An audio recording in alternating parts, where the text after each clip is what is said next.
Salam Bapak Ibu, senang sekali saya bisa ada di hadapan Bapak Ibu semua yang hadir di sini.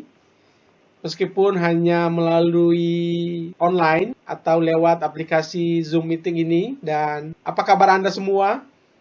Harapan saya kasih dari Yesus Kristus Tuhan kita senantiasa ada dalam hidup Bapak Ibu sekalian saat ini dan sampai selama-lamanya. Saya harus menyampaikan terima kasih terlebih dahulu kepada saudara terkasih saya, hamba Tuhan Randy Singke, karena beliaulah saya bisa bertemu dengan Bapak Ibu semua pada hari ini. Ya, perkenalkan, nama saya Apollonius Lase, biasa dipanggil Apose atau juga biasa dipanggil Apollo, dan sekarang saya tinggal di Jakarta, Indonesia. Saya sedikit cerita tentang masa kecil saya. Saya lahir di sebuah pulau kecil di Provinsi Sumatera Utara di bagian barat Indonesia.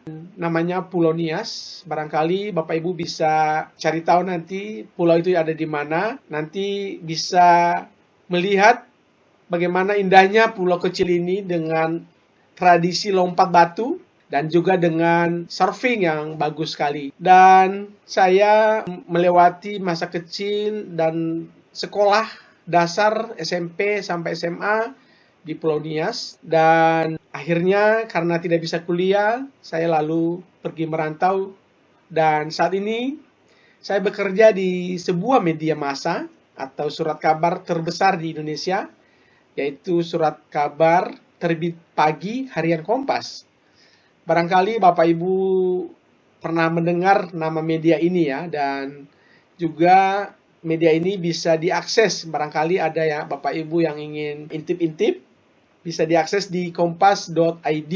Nah, di Kompas, saya bekerja sebagai anggota staf penyelaras bahasa atau penyunting bahasa. Juga bisa disebut dengan editor bahasa. Nah, cara kerjanya, semua berita yang akan dicetak ya, sebelum dicetak di koran dan juga akan ditayangkan di Kompas.id, kami harus baca semua. Dan tujuannya supaya beritanya itu bahasanya sesuai dengan aturan-aturan jurnalistik dan juga harus sesuai dengan ejaan bahasa Indonesia yang baik dan benar. Hari ini izinkan saya Bapak Ibu untuk berbagi sedikit tentang pengalaman hidup saya di mana Tuhan telah melakukan banyak hal yang terjadi di luar akal, di luar harapan, di luar ekspektasi saya. Dan bahkan saya tidak pernah duga saya bisa hadir, saya bisa ada seperti apa adanya hari ini. Judul dari kesaksian saya adalah Ora et Labora, berdoa dan bekerja. Sejak kecil saya sudah memang diajarkan oleh orang tua untuk berdoa. Dan ada satu ayat firman Tuhan yang saya ingat dan ini mendorong saya untuk selalu dan terus berdoa hingga sampai saat ini. Ya, kita bisa mungkin baca dari Filipi pasal 4 ayat 6 sampai 7. Begini firman Tuhan. Janganlah hendaknya kamu khawatir tentang apapun juga, tetapi nyatakanlah dalam segala hal keinginanmu kepada Tuhan dalam doa dan permohonan dengan ucapan syukur. Damai sejahtera Tuhan yang melampaui segala akal akan memelihara hati dan pikiranmu dalam Kristus Yesus. Tadi saya cerita di awal bahwa ayah saya adalah seorang guru. Dia sering pergi lama untuk mengajar di daerah yang lain, di daerah jauh dari rumah kami. Dan setiap pulang ia selalu mengumpulkan kami, baik di pagi hari maupun di malam hari, untuk sekadar berfellowship dan tentu membaca firman Tuhan dan berdoa. Kehidupan kami ya waktu itu tidaklah baik-baik saja karena kami adalah keluarga besar. Kami 13 bersaudara dan saya adalah anak ke-11. Dan sering sekali Bapak Ibu, kami mengalami kekurangan makanan. Abang dan kakak-kakak saya harus bekerja keras untuk mencari nafkah ya, membantu ekonomi keluarga. Kadang-kadang ya, kalau saya berangkat ke sekolah, tidak ada sarapan atau breakfast. Bahkan juga tidak punya uang jajan untuk di sekolah. Ya, begitu juga kalau pulang sekolah terkadang tak ada makanan tersedia. Dan kalau begitu ya sudah. hanya bisa langsung tidur, dan meskipun sering sekali harus menangis. Dan pada waktu kecil, saya pernah protes sama mama saya, "Ma, kata firman Tuhan, kalau kita berdoa maka Tuhan akan menjawab. Mengapa kita sudah berdoa dan kita masih belum ada makanan?" Tapi mama saya lalu memeluk saya. Dia saat itu mengatakan bahwa Tuhan pasti mendengarkan kita. Yang penting kita berusaha.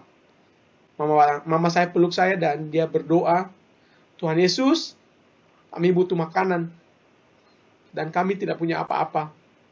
Tolong kami Tuhan Yesus." Lalu mama saya ajak untuk pergi ke kebun. Kita ingin cari ubi sebenarnya karena mama saya punya kebun ubi di ladang. Dan begitu kami mau berangkat, tiba-tiba ada yang ketuk pintu. Saat buka pintu itu, ternyata kakak perempuan saya yang sudah menikah, dia menikah dengan seorang pendeta, ia membawa makanan. Sejak itu, saya dididik Tuhan bahwa memang kita tidak perlu khawatir akan masa depan atau bahkan soal makanan. Di sekolah, saya adalah seorang anak yang cukup pintar ya, dikaruniai kepintaran oleh Tuhan, dan saya tahu ini karena doa mama dan juga kakak saya. Selama sekolah SMP dan SMA itu saya tinggal di rumah kakak saya yang menikah dengan pendeta, dan saya ingat betul setiap pagi dia selalu berdoa. Dia berlutut setiap jam 4 pagi sebelum yang lain bangun, dan dia berlutut menangis untuk mendoakan kami. Dan nama saya selalu disebut. Setelah tamat SMA, tentu saya tidak bisa kuliah. Papa dan mama saya nggak sanggup untuk bayarin. Karena secara ekonomi, papa mama saya tidak sanggup. Dan sebagai anak yang cukup berprestasi, sebenarnya dalam hati kecil saya ingin sekali kuliah. Dan waktu itu jujur saya sangat sedih. Saya hanya tanya Tuhan, bagaimana ini Tuhan? Teman-teman saya sudah pada kuliah semua. Lalu saya disadarkan oleh sebuah ayat di dalam Alkitab. Saya bacakan buat Bapak Ibu, Yesaya 55 ayat 8-9. Sebab rancanganku bukanlah rancanganmu, apose. Dan jalanmu bukan jalanku, apose. Demikianlah firman Tuhan. Seperti tingginya langit dan bumi, demikianlah tingginya jalanku dari jalanmu, dan rancanganku dari rancanganmu. Wow. Sebagai seorang remaja waktu itu, saya sangat dikuatkan oleh firman ini. Saya dihibur oleh firman ini. Firman ini menguatkan saya. Ya sudah Tuhan, saya bilang begitu. Kalau ini rencanamu, ya apa boleh buat. Saya terima. Saya ingin merantau saja kalau begitu Tuhan. Itu doa saya. Lalu doa saya dijawab Tuhan. Saya bisa datang ke Jakarta karena ada sepupu. Dan puji Tuhan sesampai di Jakarta saya bisa bekerja. Selama bekerja sebagai buruh di sebuah perusahaan konveksi di Bogor di dekat Jakarta, saya hanya bisa memenuhi kebutuhan saya dari gaji yang saya peroleh. Dan waktu itu sangat kecil lah ya. Saya hanya bisa membayarkan ongkos atau sewa rumah untuk tempat tinggal, dan untuk makan tentunya, dan untuk menabung sama sekali tidak bisa. Padahal dalam hati ini, saya selalu berdoa, Tuhan, saya ingin kuliah. Karena pikir saya dengan kuliah, saya bisa bekerja di tempat yang lebih baik daripada sebagai buruh ini. Lagi-lagi, di tengah-tengah kegalauan itu, saya diingatkan sebuah firman Tuhan di Filipi pasal 4 ayat 6 tadi yang mendidik saya sejak kecil. Dia menyuruh saya lagi untuk kamu berdoalah. Jangan pernah jemu-jemu berdoa. Jangan khawatir akan masa depanmu. Lalu lagi-lagi, ya oke Tuhan, saya hanya berserah kepada Tuhan saja. Dan seperti biasa, saya hanya bisa berlutut setiap malam. Nah, tiba-tiba ada teman saya yang satu perusahaan, bekerja di perusahaan yang sama. Dan kebetulan dia juga dari Nias, dia cukup senior waktu itu, dan rumahnya di Jakarta. Di satu saat itu dia memberikan saran untuk saya memberikan lamaran kerja di harian Kompas, di sebuah surat kabar yang kebetulan kantor Kompas itu ada di depan rumahnya. Dan dia bilang 2 orang anaknya bekerja di situ. Itu terjadi pada tahun 1996. Jadi sekitar 26 tahun yang lalu. Dan saya pun melamar. Lah, sebulan kemudian dipanggil untuk tes. Saya dengar Kompas itu butuh 2 orang. Dan ketika itu pelamar yang diundang adalah ada 27 orang. Saya dan satu lagi teman saya adalah lulusan SMA, yang 25 lainnya adalah sarjana. Pada saat pengumuman itu kami disuruh melihat pengumuman yang ada di lobi kantor Kompas setelah beberapa hari ujian itu. Dan di papan pengumuman itu ternyata nama saya tidak ada. Jadi ada 2 orang nama yang dibutuhkan itu dan ternyata bukan nama saya. Jujur, waktu itu saya sangat sedih, padahal saya sangat berharap. Saya sangat percaya diri bahwa saya pasti diterima. Dan akhirnya ya udah saya keluar, saya hanya bisa sedih sekali. Dan sebelum jauh meninggalkan lobi, saya seperti ada gerakan dalam hati untuk menyuruh saya untuk kembali melihat pengumuman itu. Dan langsung saya kembali ke lobi dan membaca pengumuman itu.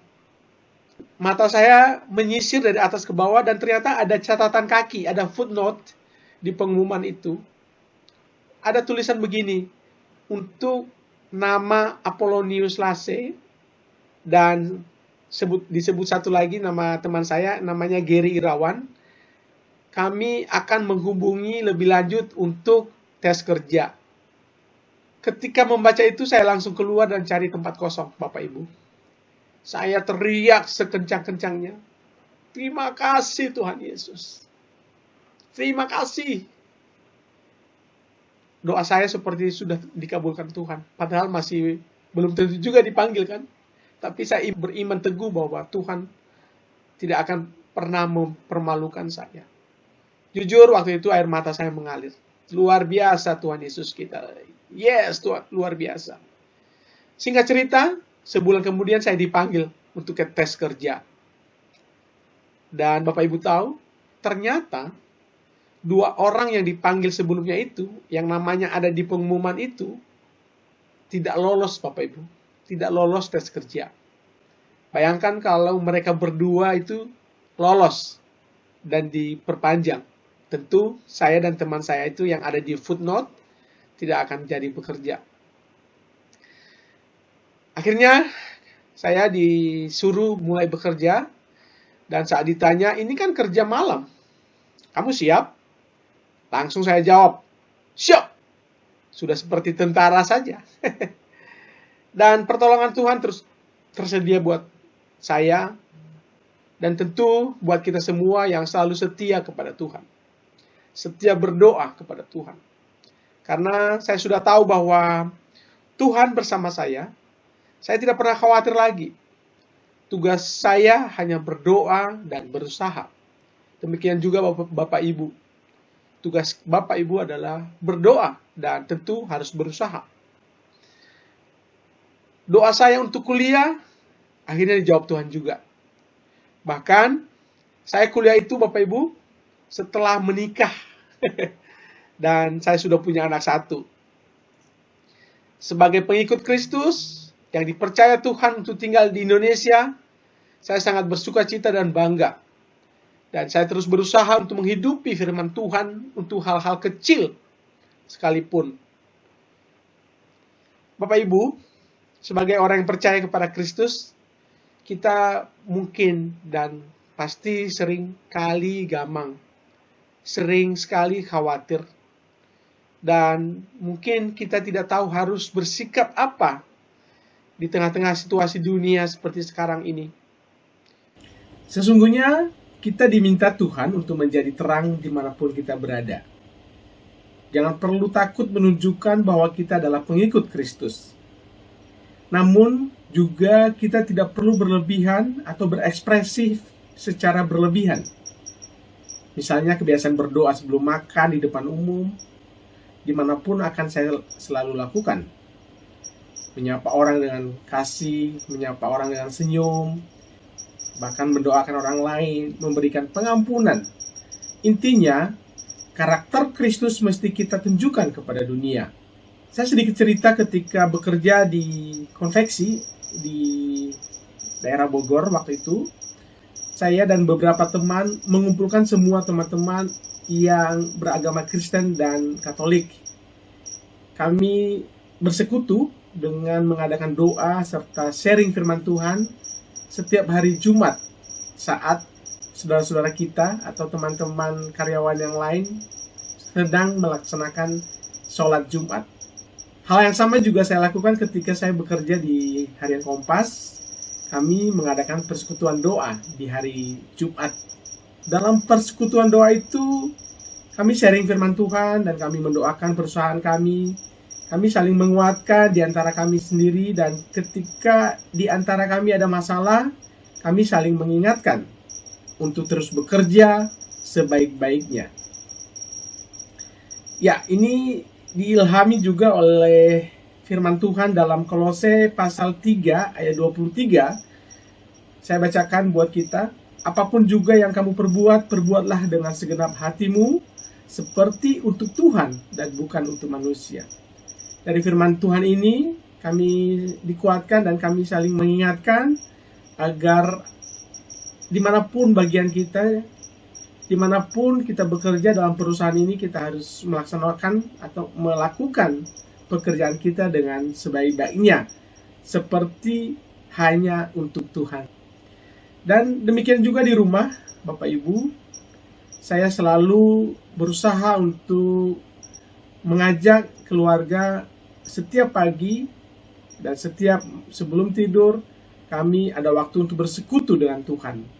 Meskipun juga kadang-kadang bolong karena saya rata-rata bekerja di malam hari sebagai orang yang kerja di media cetak yang terbit pagi.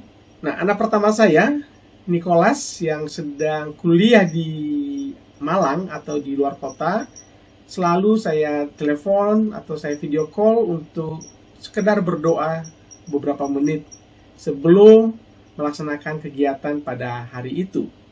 Ya, demikian juga dengan anak kedua saya, Nikita, yang sekarang ini sedang duduk di kelas 1 SMA, dan sebelum berangkat ke sekolah, kami harus berdoa terlebih dahulu supaya sepanjang hari kami ditolong oleh Tuhan. Memang hari-hari ini saya terus bergumul karena hingga beberapa tahun ke depan ada kewajiban yang harus membayar kredit di sebuah bank. Ya, ini memang sekali membuat keluarga jadi sedih, kemudian sesekali mengeluh. Tetapi saya bilang itulah hidup. Ada saja tantangan yang harus kita hadapi, dan ayo kita hadapi, jangan justru kita menghindari. Ya, beberapa kali ada saja cara Tuhan ya untuk menolong kami. Misalnya beberapa bulan yang lalu, saya mengalami kasih Tuhan untuk biaya kuliah anak saya yang di awal semester misalnya, pernah kami tidak punya uang. Dan puji Tuhan, tiba-tiba ada saja orang yang menelepon saya dan menyampaikan bahwa ada sedikit berkat dan sudah dikirimkan ke rekening. Wow, saya bertanya, mengapa Bapak mengirimkan ini kepada saya? Dia bilang, saat dia berdoa, hatinya digerakkan untuk berbagi berkat buat Apose. Wow, itulah Tuhan kita. Tuhan kita luar biasa. Tuhan kita hebat. Dan saat itu saya bisa membayar uang kuliah semester anak saya. Satu lagi, ada satu kesaksian. Di awal semester anak saya yang kedua membutuhkan laptop. Dan ya, saat itu saya tidak punya uang untuk membeli laptop. Dan lagi-lagi saya bilang sama Nikita, anak saya, ayo kita berdoa yuk agar kita bisa membeli laptop. Karena saat ini Papa belum punya uang. Ya, di setiap doa saya minta kepada Tuhan, Tuhan, ini kita butuh laptop, tolong buka jalan. Nah, memang pikiran manusia saya paling nanti ya udah, terakhir saya akan meminjam uang di koperasi atau di kredit union di kantor saya. Dan beberapa hari kemudian, ajaibnya Tuhan, ada seorang teman gereja yang menelepon saya. Dia bilang, Apose, tolong berikan nomor rekeningmu. Wah, ada apa ini? Ya, saya bergereja di GKRI, di Gereja Kristus Rahmani Indonesia, di Tamrin City, dan Bapak Ibu bisa lihat ada di YouTube juga, di channel Diaspora TV. Dan ketika saya bertanya, ada apa Pak? Dia bilang, saya ada sedikit berkat dan semoga bisa bermanfaat. Saya langsung bilang, Tuhan, aku membalasnya pakai apa ini? Bapak itu bilang, ini untuk kamu. Dan saya bilang, ya benar sekali, saya kebetulan sedang berdoa untuk membelikan laptop buat anak saya. Dan puji Tuhan, uang itu saya gunakan untuk membeli laptop. Ya, hari demi hari kami selalu merasakan berkat dari Tuhan. Dan itu yang membuat saya makin cinta, makin dekat dengan Tuhan. Dia terlebih dahulu mengasihi kami. Dia selalu mengasihi kami dan selalu memberikan jalan keluar di saat-saat kami kesulitan. Ya, saya selalu tegaskan bahwa dalam keluarga kita tidak boleh membanding-bandingkan keluarga kita dengan keluarga yang lain. Kita tidak boleh terprovokasi oleh kondisi keluarga orang lain. Tuhan sudah menggariskan berkat-berkat atas kita. Dan tugas saya adalah berusaha dan habis itu berharap dan selalu bersyukur. Itulah kunci yang selalu saya lakukan di dalam keluarga saya. Bagi saya, sebagai orang Kristen, melaksanakan firman Tuhan adalah sebuah keharusan. Kita harus jadi surat terbuka. Kita harus bisa melaksanakan firman Tuhan sekecil apapun itu. Sekedar contoh, saya selalu menanyakan kepada diri saya, apakah saya sudah menerapkan dalam hidup sehari-hari soal firman Tuhan yang ada di Galatia 5 ayat 22 sampai 23. Tetapi buah roh ialah kasih, sukacita, damai sejahtera, kesabaran, kemurahan, kebaikan, kesetiaan, kelemah lembutan, penguasaan diri. Tidak ada hukum yang menentang hal-hal itu. Firman Tuhan ini sangat sederhana, tetapi barangkali kita terkadang terlewat untuk melaksanakannya. Apakah kita sudah memiliki kasih, sukacita, ada damai sejahtera? Adakah kita punya kesabaran dalam sehari-hari? Mulai dari bicara, kemudian dalam bertindak sekalipun. Mari Bapak Ibu, dimanapun kita berada, kita biasakan diri untuk selalu mengandalkan doa, menjadikan doa sebagai gaya hidup. Kita mesti menjadi suratan yang terbuka. Jangan khawatir akan hari esok. Berdoalah dan terus bekerja. Ora et labora. Mari kita berdoa. Tuhan Yesus, terima kasih segala kasih dan anugerah Tuhan. Hingga saat ini kami bisa bersyukur dan kami bisa memperoleh anugerah-Mu. Dan Engkau telah menyertai kami dari awal, pertengahan hingga akhir acara ini. Terima kasih Tuhan, Engkau memberkati siapapun yang mendengarkan kesaksian kami ini. Biarlah Tuhan, Roh-Mu yang kudus, Roh-Mu yang hebat, Roh-Mu yang luar biasa, mendiami hidup mereka dan menjawab segala doa-doa mereka. Engkau tolong Tuhan, saudara-saudara saya yang sedang mendengarkan acara ini, yang ada di dalam ruangan ini.